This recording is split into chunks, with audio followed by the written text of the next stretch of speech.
Bonjour tout le monde et merci de votre présence à cette conférence dans la session Compréhension du monde. La présentation s'intitule La recherche utilisateur et la solution Cobalt du Tech 3 Lab. Mon nom est Zoher Malki, je suis conseiller au partenariat chez Ivado. À la fin de cette conférence, il y aura une période de questions. Vous remarquez dans la fenêtre discussion interactive qui apparaît à droite de votre écran un onglet clavardage, questions et sondages. Merci d'utiliser l'onglet questions pour poser les vôtres. Je vous invite à rédiger vos questions en cours de la présentation et ne pas les laisser jusqu'à la fin. J'ai le plaisir de vous introduire mes deux conférenciers, professeur Léger et monsieur Brioun. Professeur Léger est professeur titulaire à HEC Montréal et titulaire de la chaire de recherche industrielle CRSNG Prompt en expérience utilisateur. Il est détenteur d'un PhD en génie industriel de l'École polytechnique de Montréal. Ces recherches visent à améliorer l'expérience utilisateur vécue lors de l'apprentissage ou de l'utilisation d'une technologie d'information, et ce en mobilisant les données biophysiologiques massives générées lors de l'interaction et permettant de qualifier l'émotion et la cognition de l'utilisateur. David est le responsable des opérations du Tech 3 Lab, laboratoire de recherche utilisateur de HEC Montréal, professionnel de recherche en expérience utilisateur depuis 2015 et spécialiste en oculométrie. Il a œuvré au mandat de plus d'une vingtaine de compagnies nord-américaines. Il est détenteur d'une maîtrise en technologie de l'information de HEC Montréal et passionné du numérique depuis toujours. Il a par ailleurs supporté le développement de plusieurs sites Internet pour des clients francophones à travers le monde. Donc, je laisse mes deux conférenciers parler de la solution Cobalt. Messieurs, les paroles est à vous. Mais bonjour tout le monde, merci beaucoup d'être là. Puis c'est un privilège de pouvoir venir vous raconter aujourd'hui l'histoire du Tech 3 Lab, essentiellement ce qu'on fait au Tech 3 Lab, mais principalement comment, au cours des 12 derniers mois, à cause de la pandémie, on a dû adapter nos manières de mesurer l'expérience utilisateur et comment tout ça, un effort de groupe, là, a mené à la création de l'écosystème Cobalt, qui est notre technique de mesure neurophysiologique à distance pour réaliser des tests utilisateurs. Donc, je me présente, Pierre-Majoric Léger, je suis professeur à HEC Montréal et il me fait plaisir là, de vous partager le restant de nos travaux. Là, j'essaie de voir, est-ce que j'ai des slides, David? OK, oui. Merci. Donc, David, quelques instants pour te présenter. Bonjour à tous, c'est un plaisir d'être avec vous. Je suis David Brioun, donc responsable des opérations du Tech 3 Lab. Et comme Zoher l'a dit, je m'occupe exactement des activités de recherche du laboratoire. Donc, je vais commencer, puis je vais passer la parole ensuite à David pour que David puisse vous expliquer en plus de détails ce que c'est cet écosystème Cobalt. Donc, pour commencer, qu'est-ce que c'est le Tech 3 Lab? On est un environnement, on a la chance au HEC d'avoir un des plus grands laboratoires en expérience utilisateur au monde. On a 8 salles de collecte de données et bientôt 5 nouvelles dans notre campus sur centre-ville d'HEC. Et dans notre laboratoire, nous, ce qu'on fait, c'est qu'on mesure l'expérience utilisateur vécue lorsque les humains interagissent avec toutes sortes de technologies, que ce soit des téléphones mobiles, des portables, des ordinateurs. Et notre spécialité, c'est l'utilisation de la neuroscience. Donc, on utilise différents outils, que ce soit de l'oculométrie jusqu'à l'électroencéphalographie, pour vraiment comprendre au moment de l'utilisation, d'aller capter ce que vivent réellement les utilisateurs. Donc, notre spécialité, c'est de mobiliser la méga donnée que vous générez lorsque vous faites des interactions avec des technologies de l'information. On a la chance de travailler avec des partenaires d'exception. Donc, notre spécialité, c'est vraiment de collaborer avec différents partenaires industriels et de bénéficier d'un large gamme de contextes pour réaliser nos travaux de recherche, que ce soit du domaine des assurances, des médias, bancaires, logistiques, dans le divertissement, dans l'alimentaire, dans le ferroviaire, dans l'aéronautique et dans le domaine financier. Donc, on est vraiment privilégié d'avoir un large groupe de partenaires industriels avec qui on fait des travaux. Et aussi, on a également Deloitte, qui est notre partenaire de recherche principal, qui nous amène aussi toutes sortes de défis les plus excitants les uns que les autres pour être capable d'améliorer les méthodes et d'améliorer les mesures. Pour bien comprendre voici notre équipe en pré-pandémie. On est un large groupe. On a vraiment la chance d'avoir, grâce à la maîtrise en expérience utilisateur qu'on a créée à HEC Montréal et notre groupe d'étudiants de doctorat et de postdoc, on a une large équipe pour justement adresser l'ensemble de ces problématiques et de faire avancer la science dans le domaine. On a aussi une large gamme de professionnels pour supporter. Ce type de recherche-là est complexe et nécessite une chaîne de valeur d'expertise. Et aussi, nos travaux, notre équipe a démontré au cours des dernières années là, une grande performance scientifique. Voici, par exemple, des éléments là, qui, par exemple, le nombre de participants par année à la recherche, là, près de 3000 par année, montre le niveau d'activité là, au Tech 3 Lab. Le plan de la présentation, ça va se passer vite, mais le but, là, c'est qu'en quelques instants, je vais vous expliquer pourquoi on utilise la neuroscience pour faire des tests utilisateurs. Puis David va vous présenter dans le détail comment on a adressé le problème.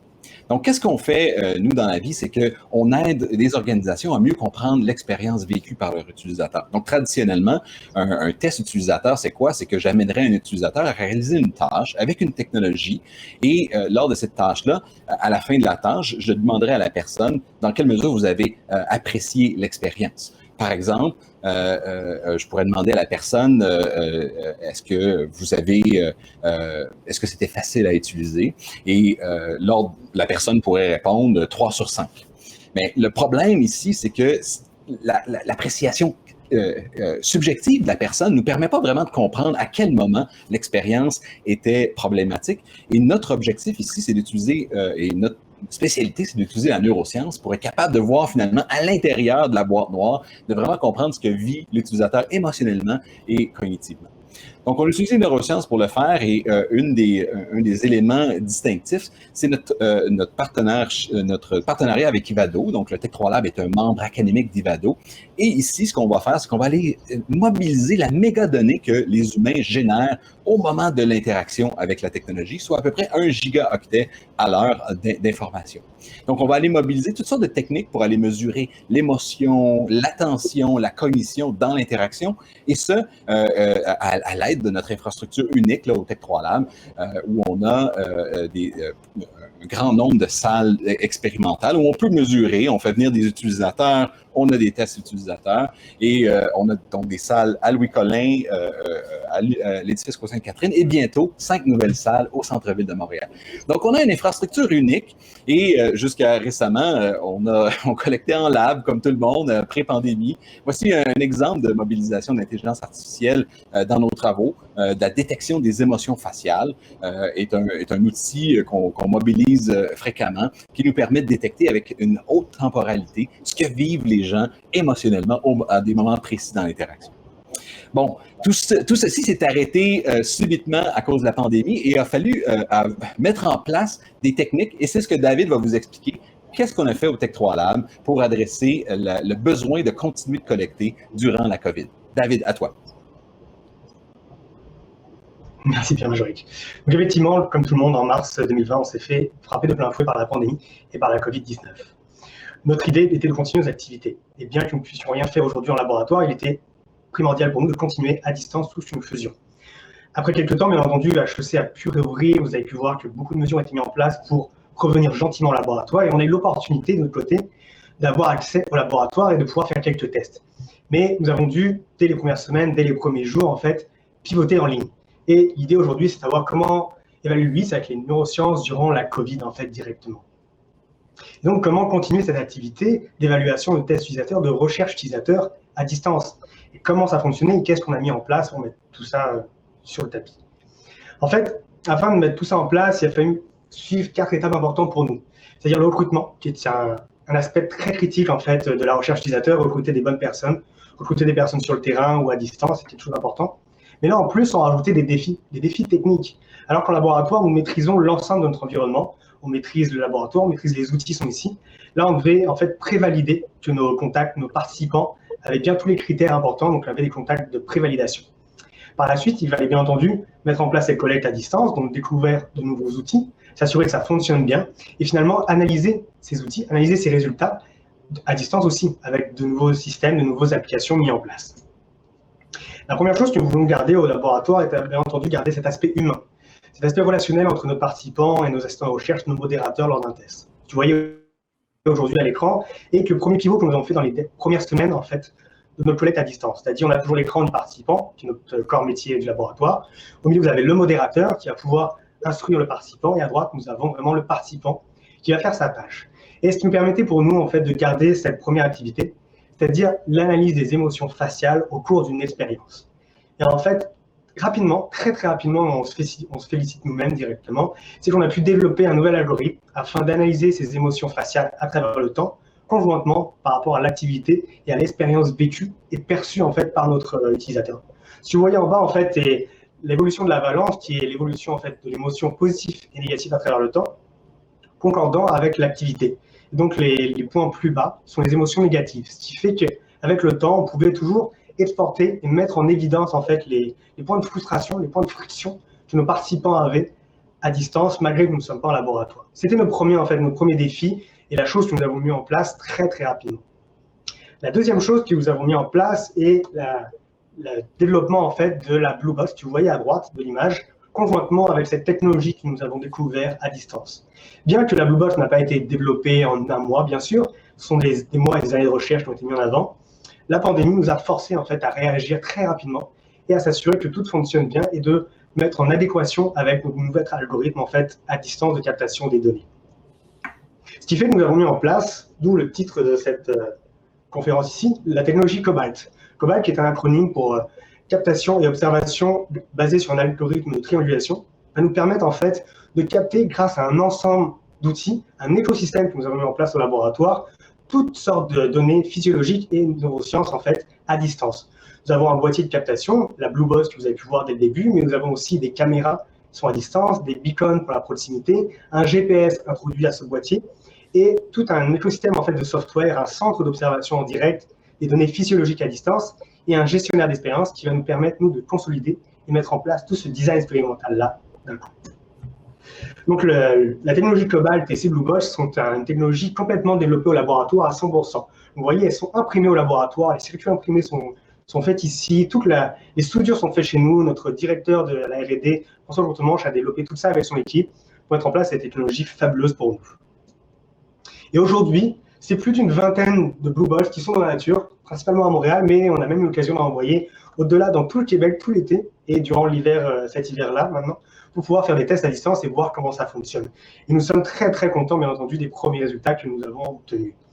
Grâce à ça, nous avons mis en place autre chose, un Blue Panel, ce qui nous permettait, nous, de continuer, bien entendu, ce recrutement spécifique et de pouvoir continuer à faire des collectes à distance avec un certain panel précis. C'est-à-dire, au lieu d'envoyer des Blue Box qui a un certain coût à différents participants quotidiennement, nous sélectionnons en fait des participants, une vingtaine, qui chaque mois vont faire un certain nombre de tests avec nous. Et grâce à ces cohortes, on va pouvoir récupérer, continuer nos projets de recherche pour les étudiants de maîtrise, de doctorat, et pour nos projets aussi industriels que nous avons au laboratoire.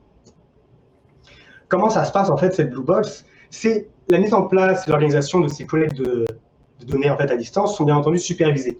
Ici, je prends le rôle du participant et vous voyez que l'assistant de recherche me guide en fait comment installer ces senseurs à distance, comment s'assurer que tout va bien, et qui sont des défis supplémentaires que nous avons rencontrés lors de nos collectes de données à distance. Mais bien entendu, avec notre équipe de professionnels, nous arrivons à capter des données qui sont aussi fiables que ce que nous pouvons retrouver en laboratoire aujourd'hui. Et donc, quelles sont les opportunités de cette nouvelle approche? L'importance, en fait, avant tout, de ce qu'on a développé sur le long terme et l'importance de l'iconographie dans nos documents. Je vous disais qu'il y avait des formulaires de présélection, il y avait des prévalidations. Et pour qu'on puisse continuer à avoir une représentation d'échantillons très importante, bien entendu, il reste 5 minutes. Merci beaucoup, Zoubert. Nous ne voulons pas directement des technophiles, simplement. Nous ne voulons pas juste des spécialistes de la technologie à distance.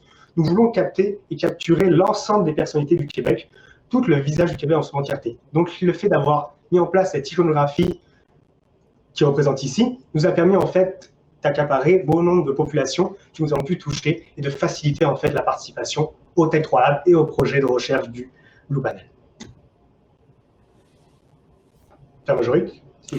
Ben, essentiellement, on a pris une approche itérative, incrémentale là, pour développer cette technologie-là, qui nous a amené à un peu y aller étape par étape, là. Il fallait d'abord stabiliser les choses, être certain de pouvoir assurer la continuité des opérations de recherche. Et la phase 2, qui est de juillet jusqu'à avril, a été vraiment d'être capable de démontrer qu'on pouvait mener des tests à distance avec des participants comme ça, là, recrutés qui ne font pas partie de l'écosystème HEC, là, où on envoie la boîte chez les participants et que les participants acceptent de participer pour plus d'une collecte, donc l'équivalent d'un mois. Là, et ça, on l'a fait 2 fois. Donc, on a fait une première cohorte en janvier, une deuxième en mars, et les résultats sont vraiment spectaculaires. C'est au-delà de nos attentes en termes de qualité de la donnée et la qualité des études qu'on est capable de mener grâce au Blue Panel. Ce qui nous amène dans une phase 3 avec un de nos partenaires Desjardins, où on va faire un projet qui n'a jamais été fait jusqu'auparavant, et on va collecter pour une semaine au complet un phénomène où on va aller étudier l'habituation d'utilisateurs à une nouvelle technologie en leur demandant de se connecter à chaque jour et regarder à quel point les gens sont capables d'apprendre. Donc, ça nous ouvre la porte essentiellement.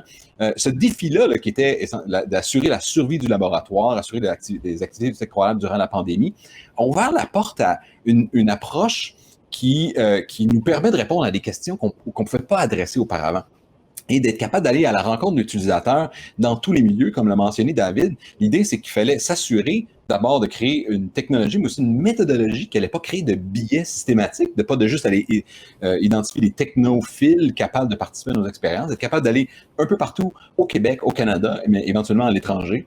Mais ça ouvre aussi la porte à étendre la manière de collecter. Je vous ai mentionné l'idée d'être capable de collecter sur une semaine au complet pour mesurer le développement d'habitudes. C'est ce qu'on va faire au mois de mai. Mais à la prochaine slide, ce qu'on a, c'est la capacité d'aller étendre pour plusieurs de nos partenaires, de faire des tests sur Montréal. Ça amène aussi un certain biais, d'être capable d'aller chercher l'expérience des gens qui sont hors Montréal, en région, même ailleurs au Canada, fait partie de nos objectifs de recherche. Et vous pouvez penser à toutes sortes d'applications où on vient finalement on avait 8 salles de collecte de données, on va en avoir 5 autres avec le centre-ville, mais avec cette flotte de boîtes bleues cobalt, essentiellement, c'est comme si on avait créé 20 nouvelles salles de collecte de données réparties directement chez les gens pour pouvoir étudier des phénomènes ou les in vivo dans le quotidien des participants. Donc, pour nous, tout ça, ça a comme ouvert toutes sortes de possibilités assez impressionnantes qu'on va s'assurer d'attaquer dans les prochains mois. Je voudrais profiter de l'opportunité de cette conférence-là pour vous mentionner une dernière chose, un peu à la Steve Jobs, là, one more thing. Durant la COVID, on s'est aussi attardé à s'assurer de créer des expériences d'apprentissage à distance hybride, et on a travaillé très fort et on a lancé récemment un nouveau programme UX. La première fois que la MSC à HEC Montréal est offerte en ligne de manière hybride à travers notre partenaire de la plateforme edX, qui est la plateforme d'apprentissage de Harvard et MIT. Et ce programme-là est maintenant en ligne et plusieurs des cours sont déjà offerts. Donc, je voulais le souligner, je pense que c'est important d'utiliser cette opportunité-là, de dire que durant la COVID, on a travaillé beaucoup en recherche, mais aussi beaucoup d'efforts qui ont été mis à développer du matériel d'apprentissage, d'adapter le mode d'apprentissage moderne des universités. Je pense que l'équipe d'HEC a démontré sa grande flexibilité, autant en enseignement qu'en recherche. Donc, je vous remercie beaucoup de votre attention et on est ouvert à toute question.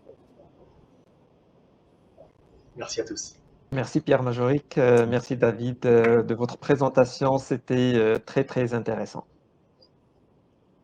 Donc, pour les questions, j'ai une première question. Est-ce qu'on peut appliquer cette solution dans un milieu industriel avec des employés qui sont amenés à utiliser des technologies dans leur travail? Je vous remercie de cette question-là. C'est vraiment effectivement très intéressant. Oui, la réponse, c'est une des opportunités qu'ouvre la technologie Cobalt. Jusqu'à présent, une bonne partie des expérimentations, lorsqu'on avait à travailler avec certains de nos partenaires, fallait soit le faire en laboratoire ou installer des laboratoires temporaires chez nos partenaires. On l'a fait par exemple chez CAE dans le passé, où on était installé pendant une certaine période de temps un laboratoire pour être capable d'étudier un phénomène. la technologie Cobalt ouvre la possibilité d'aller étudier in vivo des expériences. On a commencé à le faire avec Vidéotron, par exemple. On avait étudié avant la pandémie l'expérience en succursale, mais il serait tout à fait possible, par exemple, d'équipementer un employé, de suivre son expérience au quotidien, dans le fond, l'expérience employée, de monitorer quelqu'un dans un travail peut-être un peu plus industriel. On a un partenaire dans l'OCN, par exemple, où on envisage des applications. Donc, cette technologie-là vient finalement ouvrir le jeu pour amener beaucoup de... on parle de validité écologique, hein, de sortir du laboratoire pour aller étudier vraiment ce que vivent les gens lorsqu'ils utilisent la technologie dans leur contexte réel. Donc, merci beaucoup de la question. C'est effectivement une des directions qu'on envisage dans nos travaux.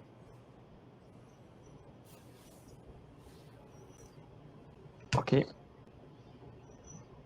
C'est la seule question que j'ai pour l'instant. Je vous remercie, Pierre-Marc. Merci, David, pour votre présentation. Merci de votre attention. Merci de l'invitation à participer à cette journée. Très belle organisation. C'était un plaisir. Merci beaucoup. Au revoir. Merci à tous.